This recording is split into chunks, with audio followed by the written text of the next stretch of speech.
Well, it's been a market day to remember, with a dramatic police chase through Swans Yard and Bell Street. Several police officers were involved in apprehending a man. So far, we don't know why they were in pursuit, but arguably the man made a bad decision in entering a secluded back garden in Bell Street because the homeowner is retired police chief superintendent, Andy Hollingshead.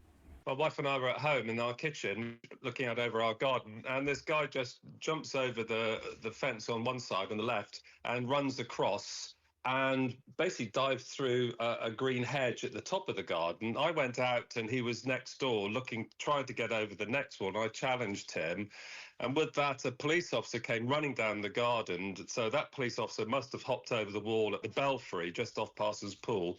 And there was a little bit of a sort of a to and fro. And then other police officers arrived. I was able to give the location. We had a couple of police officers running through our house and then back out again. By that time, they were at the top end of our neighbour's garden.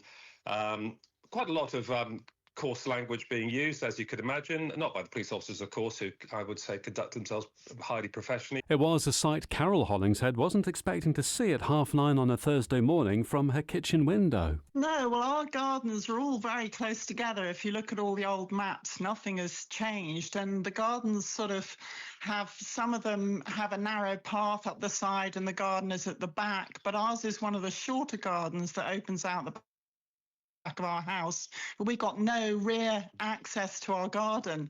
I just walked into the kitchen with the tea tray, still had wet hair and bare feet because I hadn't finished getting ready, and was quite surprised to see a guy throwing himself over our little picket fence on one side and stumbling around and running across the garden and then throwing himself through the back hedge.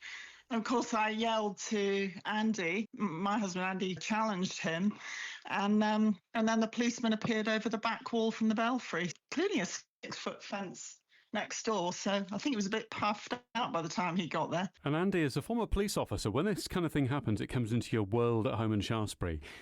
Are you more or less concerned than an average person might be because you know what somebody might be likely to do, or does training kick in? If the police hadn't been there and he got over the other fences, I would have, done my best to go out and, certainly take some video evidence or a photograph and then let the police know. I mean, the important thing is that, the police are there to do the job for us, which is to sort of look after us. It's not wise for anybody, even an ex-police officer, to try and tackle somebody who, is clearly not wanting to be detained. The police were out in force. 4 in the back garden with the prisoner.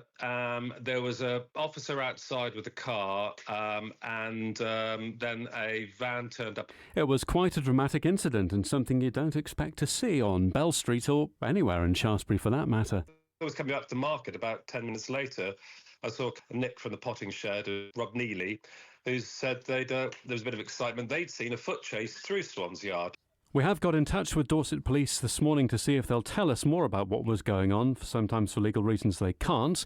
We'll let you know what we find out here on Alfred.